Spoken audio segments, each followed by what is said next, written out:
Good morning प्यारे बच्चों। अब आप इस विषय के वीडियोस एक साथ भी देख सकते हैं।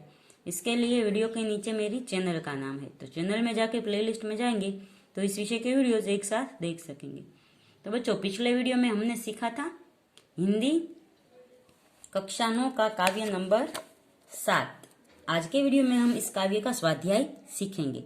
स्वाध्याय में सबसे पहला प्रश्न है, निम्नलिखित प्रश्नों के उत्तर एक एक वाक्य में दीजिए। तो पहला प्रश्न है, जहाज का पंछी जहाज से उड़कर फिर कहाँ आता है? तो जवाब होगा, जहाज का पंछी जहाज से उड़कर फिर जहाज पर ही आता है। दूसरा प्रश्न है, सूरदास के मधुकर को करील फल क्यों नहीं भाता? तो जवाब होगा, सूरदास के मधुकर को करील फल नहीं भाता क्योंकि उसने कृष्ण भक्ति का अम्बुज रस चख लिया है। तीसरा प्रश्न है, बाल कृष्ण के मुख पर किसका लेप किया हुआ है? तो जवाब होगा, बाल कृष्ण के मुख पर मक्खन का लेप किया हुआ है। चौथा प्रश्न है, सुर धन्य क्यों हुए? तो जवाब होगा, सुर धन्य हुए क्योंकि उन्हें श्री कृष्ण की दुर्लभ छवि के दर्शन हो गए हैं। आगे का प्रश्न है, निम्नलिखित प्रश्नों के उत्तर विस्तार से लिखिए। तो पहला प्रश्न है, सूरदास ने किन उदाहरणों द्वारा अपनी अनन्य भक्ति भावना प्रकट की है? तो जवाब होगा, सूरदास जी कहते हैं कि मैं श्री कृष्ण रूपी जहाज का पंछी हूँ। मैं उन्हें छोड़कर और कहीं नहीं जा सकता। श्री कृष्ण की महिमा भूलकर मैं और किसी देवता का ध्यान नहीं कर सकता। श्री कृष्ण जैसी गंगा का जल मिलने के बाद मुझे कुएं का जल पीने की चाह नहीं है।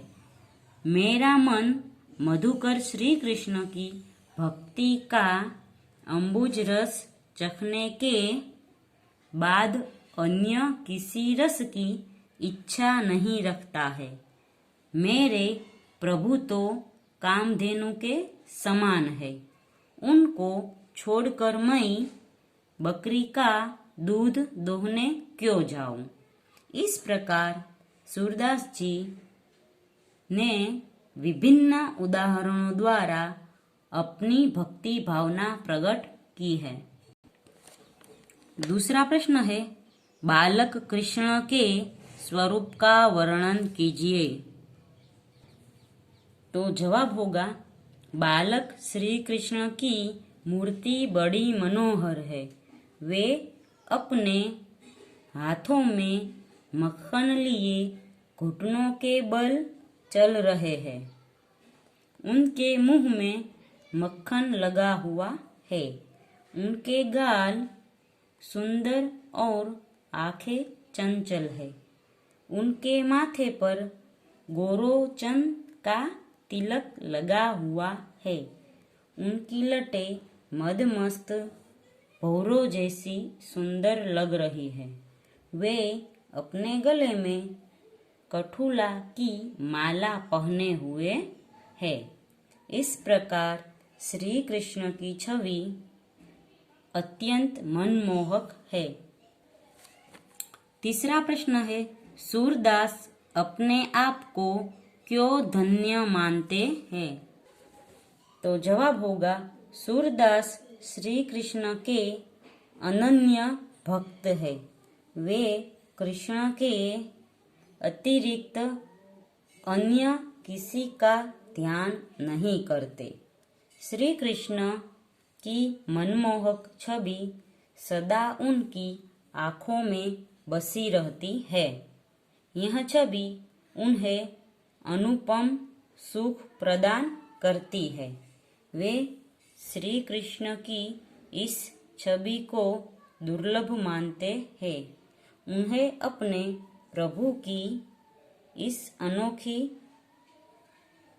मूर्ति के दर्शन हुए हैं, वे अपने आप को धन्य मानते हैं। आगे है तत्सम रूप दीजिए। तत्सम, तो यहाँ पर तत्सम शब्द दिए गए हैं, उसके हमने अर्थ बताना है। तत्सम यानी जो संस्कृत से सीधे सीधे हिंदी भाषा में आए हैं, और तद्भव यानी जो संस्कृत भाषा से थोड़े रूपांतर होकर हिंदी भाषा में आए हैं। तो यहाँ पहला है अनत, अनत यानी अन्यत्र। फिर है पंछी, पंछी यानी पक्षी। फिर है महात्म, महात्म यानी महात्म्य। फिर है पयासव, पयासव यानी प्यासा। फिर है दुर्मति, दुर्मति यानी दुर्मति। फिर है लट, लट यानी केश गुच्छ। आगे है मधुही, मधुही यानी मध।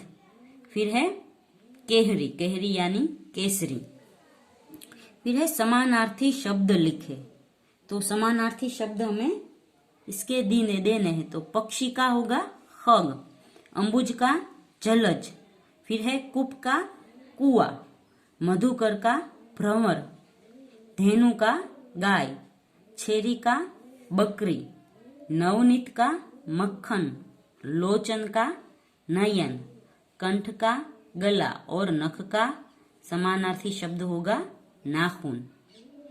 तो बच्चों यहाँ पर स्वाध्याय खत्म होता है। अगले वीडियो में हम नया पाठ सीखेंगे।